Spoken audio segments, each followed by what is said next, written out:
Ever wondered how you can run an entire country without a single clear rulebook? Well, today we're going to try and solve a puzzle, a really fascinating one, the UK's unwritten constitution. Let's get into it.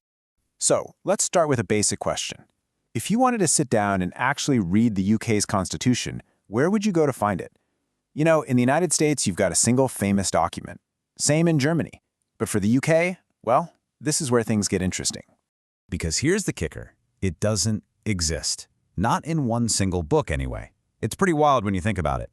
Unlike pretty much every other modern democracy on the planet, the UK's most important, fundamental rules aren't all collected in one place.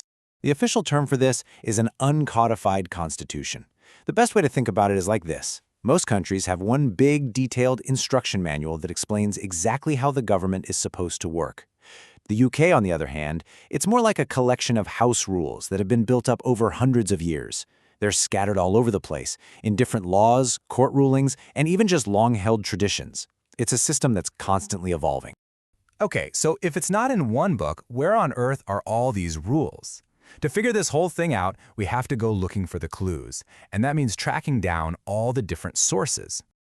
And what's really amazing is just how many different places these rules come from. I mean, you've got formal laws passed by Parliament, you've got major decisions made by judges, you've got historical traditions, even international agreements. It's a real patchwork. So for now, let's just focus on the two most important sources. First up, and this is the big one, is statute law. These are the actual laws, the acts of Parliament that get written down, debated and voted on by politicians. These acts can create totally new rules, scrap old ones, and completely change the way the country is run. This is really the foundation of the whole system. And then second, you have common law. Now, this is law that's made by judges. Over the centuries, whenever judges make a big decision in a court case, that decision sets a precedent, basically a legal guideline that other courts have to follow in the future. In fact, many of the basic rights and freedoms that people have in the UK weren't created by politicians at all, but by judges through this exact process. So with all these different sources floating around, laws from politicians, rulings from judges, ancient traditions, how does the whole thing not just fall apart? Well, it turns out it all rests on two giant core principles. Think of them as the two pillars that hold up the entire building. And here they are: parliamentary sovereignty and the rule of law. Just about every law, every tradition, and every court case has to answer to these two big ideas. If you can get your head around these two, you're well on your way to understanding the whole system. Now, this is where you see this really fascinating tension right at the heart of the Constitution. Picture a balancing scale.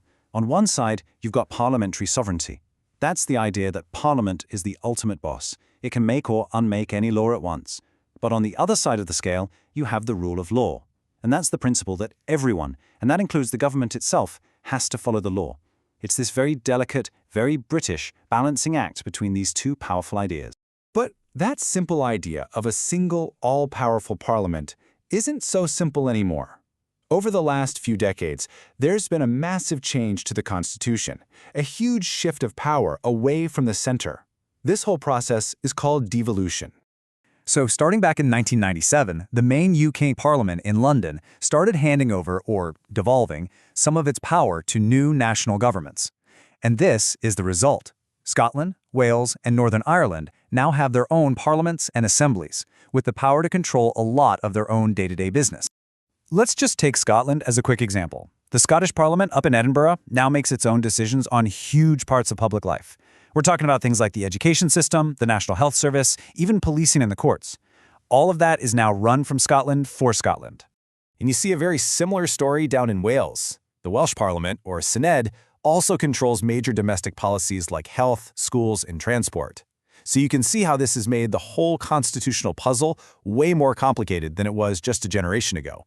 So, all of this, the scattered sources, the powerful principles, the new devolved governments, it all leads to this massive ongoing debate. With all this complexity, shouldn't the UK just finally do what most other countries did a long time ago and write it all down in one place? And you know, there are some really strong arguments on both sides. On one hand, people who want a written constitution say it would just be clearer for everyone, it could protect people's rights better, and it would put clear limits on government power. But on the other side, people argue, hey, this flexible system has worked for centuries. Why fix what isn't broken? They worry that a written constitution would be too rigid, they would be hard to change, and that it could give way too much power to unelected judges. Which really brings us to the final question, the one to think about. At the end of the day, is this unique, unwritten constitutional puzzle a feature? A really clever, flexible system that's allowed the country to adapt and stay stable for hundreds of years? Or is it a flaw? An outdated, confusing mess that just isn't fit for the modern world? The debate, for sure, is not over.